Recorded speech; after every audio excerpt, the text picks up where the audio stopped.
Mae tair prif ffordd i chi ddatblygu'ch busnes. Yn gyntaf, cael mwy o gwsmeriaid. Yn ail, cael cwsmeriaid i wario mwy, ac yn olaf, cael cwsmeriaid i brynu'n amlach. Rhoddwyd sylw manwl i hyn yn y modiwl marchnata busnes sy'n datblygu. Roedd y modiwl hefyd yn edrych ar gyfraddau cadw, a sut mae cadw cwsmeriaid yn hirach. Mae hyn yn rhywbeth arall sy'n cyfrannu at dwf busnes. Tawrwch olwg ar y modiwl i'ch atgoffa'ch hun.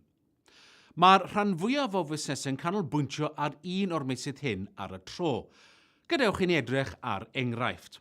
Mae busnes yn dechrau gyda 100 o gwsmeriaid. Mae'r cwsmeriaid hyn yn gwario 100 ar bob archeb ar gyfartaledd ac maen nhw'n archebu ddwywaith y flwyddyn.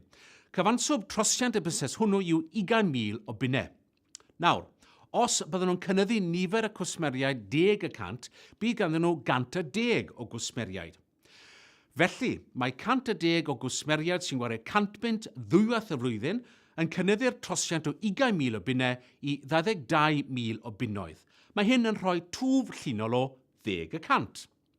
Yr allwaith i lwyddo yw gweithio'n ddoethach a gwneud cynnydd yn y 3 maes ar yr un pryd. Effaith lluosydd yw'r enw am hyn, ac mae'n caniatáu i chi 1.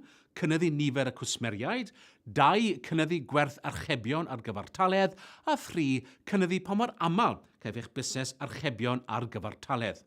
Mae hyn yn eich galluogi chi i sicrhau twf trosiant ac elw. Gadewch i ni edrych ar yr un enghraifft a chynyddu pob maes 10%. Yn yr enghraifft hon, mae'r busnes yn cynyddu nifer y cwsmeriaid 10%, o 100 i 110. Maen nhw'n cynyddu gwerth cyfartalog pob archeb 10% hefyd. Felly, mae cwsmeriaid yn gwario 110 o bunnoedd yn lle 100.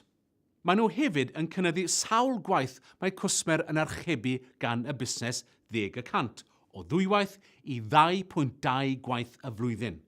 Nawr, os byddwn ni'n lluosi'r holl ffigurau, byddwn nhw'n gweld bod y trosiant wedi cynyddu o 20,000 o bunnau i 26,620 o bunnoedd. Felly mae 110 o gwsmeriaid wedi lluosi a 110 o bunnau fesul archeb wedi lluosi a 2.2 gwaith y flwyddyn yn dod i gyfanswm o 26,620 o bunnoedd. Dyna gynnydd enfawr o 33.1% mewn trosiant, ac mae hynny'n dwf cyfansawdd. Mae twf llinol yn digwydd pan fyddwch chi'n cynyddu un maes ar y tro. Mae twf cyfansawdd yn digwydd pan fydd cynnydd yn y 3 maes ar yr un pryd. Gyda thwf cyfansawdd, gall cynnydd bach ar draws sawl maes wneud gwahaniaeth mawr. Gweithiwch drwy'r enghraifft ar-lein mwyn i chi ddeall grym y cysyniad hwn yn llwyr. Felly, sut ydych chi'n cyflawni twf cyfansawdd? Dilynwch y 3 cham yma: rhestru, gofyn, dadansoddi. Yn gyntaf, rhestrwch eich prif ffynonellau o ddenu diddordeb. Pa ddulliau ydych chi'n ei defnyddio i enni'n ymoliadau? Nesaf, gofynnwch eich hun pa ddulliau oeddech chi'n ei defnyddio pan wnaethoch chi ddechrau'r busnes, ac efallai eich bod wedi rhoi'r gorau i'w ddefnyddio erbyn hyn. Yn olaf, dadansoddwch faint o ddiddordeb gewch chi o bob ffynhonnell neu ddull a gwiriwch y cyfraddau trosi. Rwy'n awgrymu hefyd eich bod chi'n taro golwg ar y syniadau a drafodwyd yn y modiwl marchnata busnes sy'n datblygu. Oes unrhyw syniadau newydd a gallech chi ei defnyddio?